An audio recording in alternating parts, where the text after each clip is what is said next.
আজ শ্রীকৃষ্ণের আবির্ভাব তিথি। এসো সবাই মিলে নত হয়ে এই দিব্য দিবসে তার লীলা শ্রবণ করি। আগামী 16ই আগস্ট শনিবার শ্রীকৃষ্ণের শুভ জন্মাষ্টমী। চলো সবাই প্রস্তুত হই। এই দিনটি শুধু উৎসব নয়, ভগবানের আবির্ভাব তিথি, ভাদ্র মাসের কৃষ্ণপক্ষ অষ্টমী। এই বছর নিশীথ পূজার সময় রাত 12:04 সেই মুহূর্তেই জন্মেছিলেন শ্রীকৃষ্ণ। এই পবিত্র তিথিতে যা পালন করা উচিত, আজ আমি তার কিছু বলবো। প্রথমত, উপবাস। শুধু খাদ্য বর্জন নয়, অন্তর শুদ্ধ রাখাও এর অংশ। দ্বিতীয়ত, তুলসী পূজা। তুলসী ছাড়া কৃষ্ণ ভোগ গ্রহণ করেন না।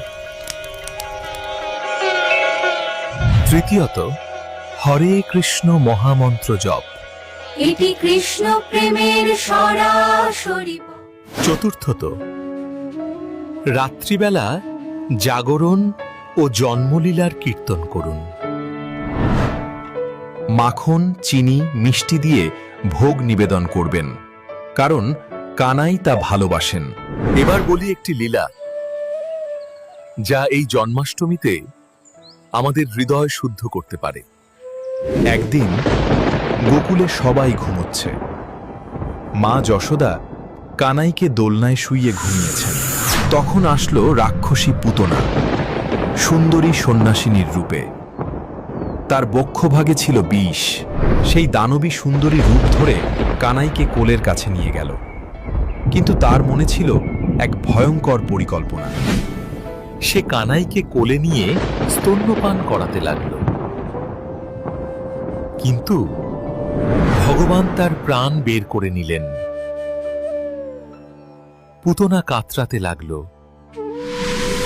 রাক্ষসী তার আসল রূপে ফিরল আর মৃত্যুবরণ করল। মা যশোদা ছুটে এলেন, দেখলেন কানাই তো দিব্যি হাসছে। এই লীলা আমাদের শেখায়, যে কৃষ্ণের আশ্রয় নেয় কেউ তাকে ছুতে পারে না।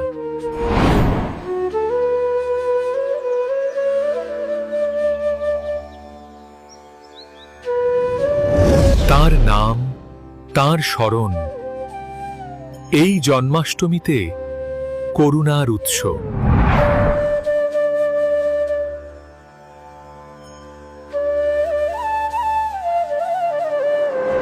আপনারাও প্রস্তুত হন। এই 16ই আগস্ট হৃদয়ে কৃষ্ণকে বসান।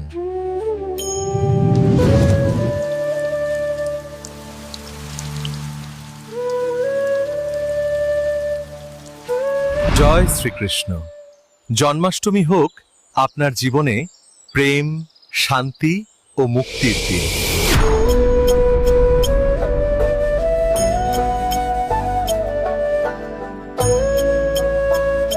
ভগবান কৃষ্ণ চিরন্তন প্রেম আর করুণার প্রতীক। আজ তার জন্মতিথিতে আমরা তার চরণে নিজেদের অর্পণ করি।